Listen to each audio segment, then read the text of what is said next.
Para tamu sinten kakung miwah putri ingkang winanting syukur rahayu. Lumadining tata cara upacara salajengipun nenggih tata cara upacara probongan. Pramila kepareng kadra dumati Ibu Pangrengga Busana Ibu Juru Sumbaga saking Rizkika MUA.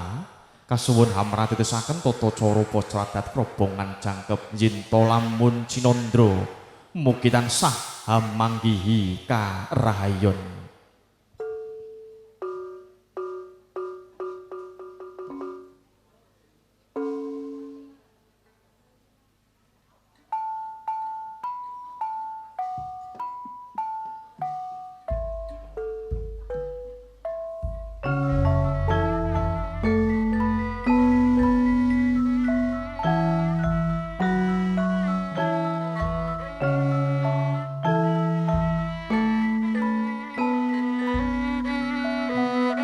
Lampahira tata cara upacara adat probongan jangkep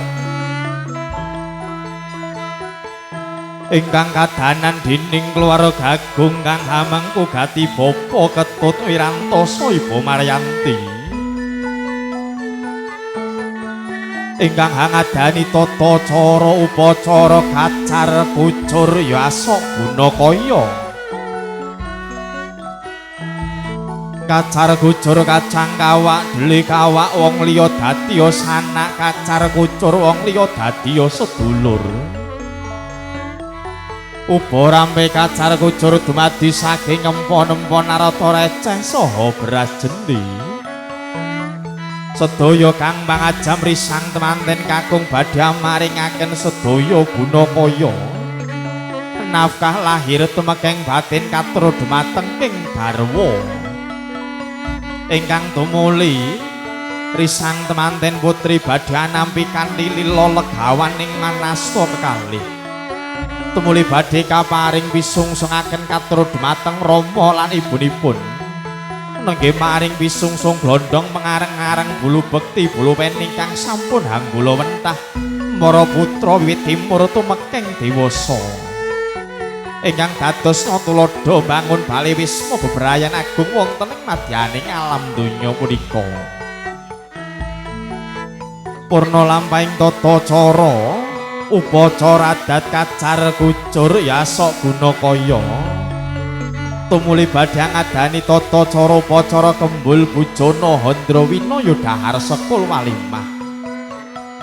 Kembul bujana Handrawina dahar sekul walimah ing lamun Cinandra risang temanten kekalih badhe andhahar kanthi sesarengan manis pait getiring kahanan ingkang mangke sinedya bangun bali wisma mugi tansah pikantuk dalan marga saking ngarsa dalem Gusti mugi mangke sesarengan dados sang warga kang bagya mulya hayom-hayom tentrem sak lami-laminya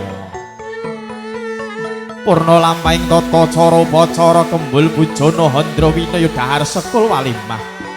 Tumuli badhe ngadani tata cara upacara ngunjuk tirta wening. Yaiku tirta suci Perwita Sari kang sumber saking Kendhi Mertala. Sedaya kang pangajab mugi tansah wening ngatindhi, wening pikire, wening tindak lan tanduhe kang lelumban wonten ing madyaning alam bebrayan agung. Semangkono pangudas maraning driya kang kawijiling lisan suwuk ing ladrang mugi rahayu para kanca cakra buana.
Lampahing tata cara upacara sungkem abekten tumuli kepareng katur dumateng panjenengan Bapa Bambang Edi kasuwun hang lolos dungipun risang temanten kakung kang badhe ngaturaken sungkem pabektenira katur dumateng risang penganten kekalih giniro lumaksana ketawang pamuji kakanthi lamat mrakadang cakra buana.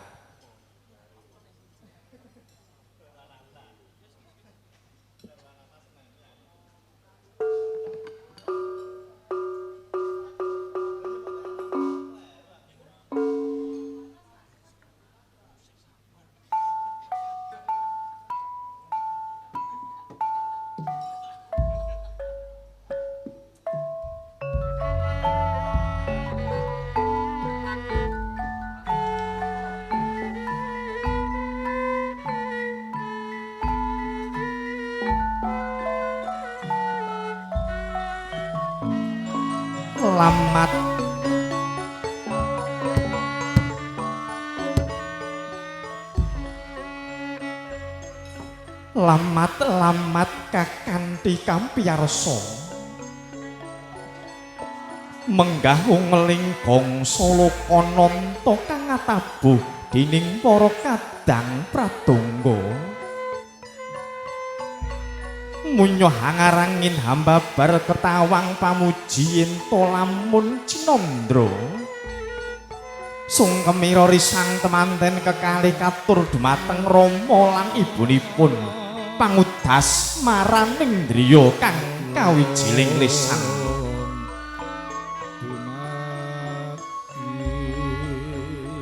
duh Rama ibu kula kang ngaturaken sembah sungkem pangabekti kula kunjuk katur dumateng panjenengan sadaya. Kula ngaturaken sedaya salah luput dosa kula dumateng panjenengan Duh Rama.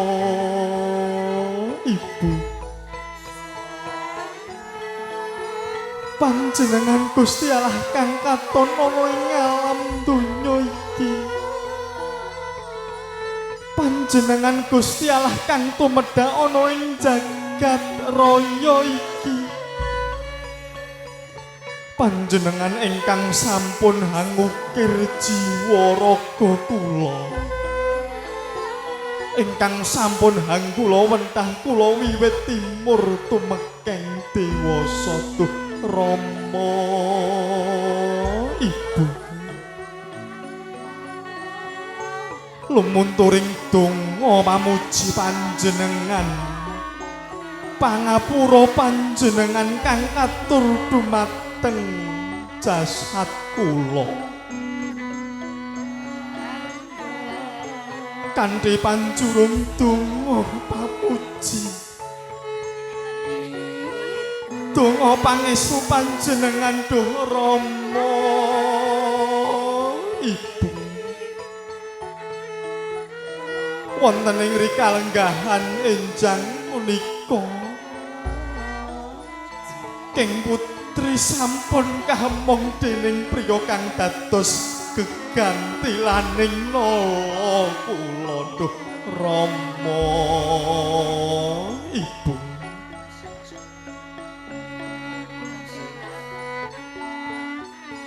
Donga pamuji panjenengan ingkang kula suwun, pangestu panjenengan ingkang kula tampi, mugi tansah sageta handayanana tumrap kula lan garwa kula duh Rama Ibu.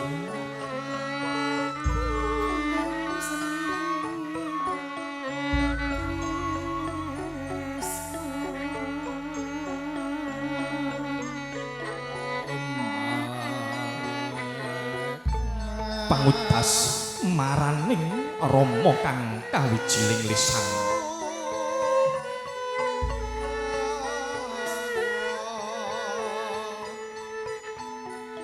Iya Gir.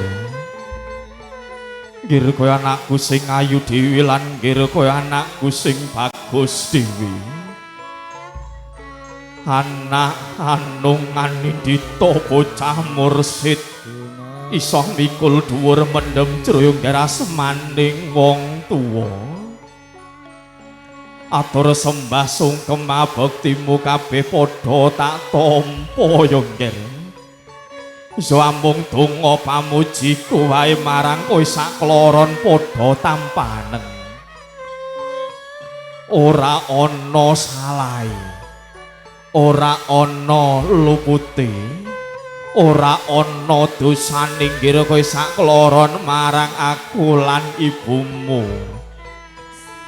Dongaku aku lan ibumu ana ing dina iki dina kang winiji ari kang pinilih. Tak suwunke mring ngarsa dalem Gusti kang Maha Agung. Mugi nggih kowe sakloron dadi keluarga kang bagya mulya. Keluarga kang hazam tentrem. Keluarga kang sakinah mawaddah warahmah kebaing barokah saking ngarsaning Gusti Allah ya nggih.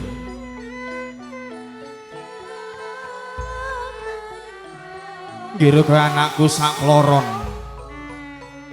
dongaku aku lan ibumu ana ing dina iki. Gusti kang Maha Agung, Gusti kang hakarya loka, Gusti kang hakarya jagat maring ana pepadhang marang nggih kowe anakku sakloron.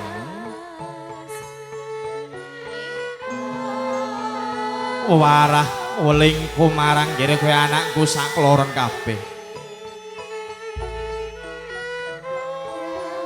King Bapa badhe ngaturaken wewarat dalem saking sahandap dalem sampeyan dalem kang sinuwun. Sri Susuhunan Pakubana kaping sekawan wonten ing kraton Surakarta hadine ingkang kasebut nama Caturwida.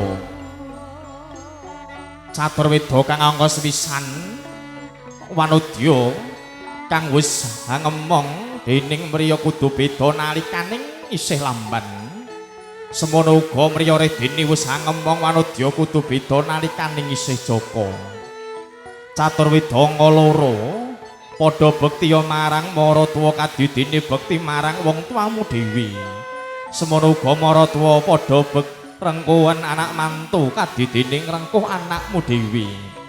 Caturwidanga telu padha netemana anggir-anggiring praja pikole cinelaing nata salwiring pambudidaya. Lan caturwida kang angka papat padha netemana dawuhing pangeran mugi tansah dados keluarga kang bagya mulya saklami laminya. Wis kana-kana nggih padha baliya cekelen ugemana wewarat dalem caturwida iki ya nggih. Mugi Gusti kang hakarya jagat, Gusti kang hakarya loka maring ana padhang marang kowe nggih anakku sakloron. Tak bebalang kanthi puja puji hasesanti sura dira jaya ningrat lebur dinding mastuti rahayu rahayu rahayu sagung dumadi suing ketawang pamuji prakanca.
Menggah lampahing tata cara upacara adat panggih krobongan jangkep sasungkem abekten gagrag Surakarta adiningrat.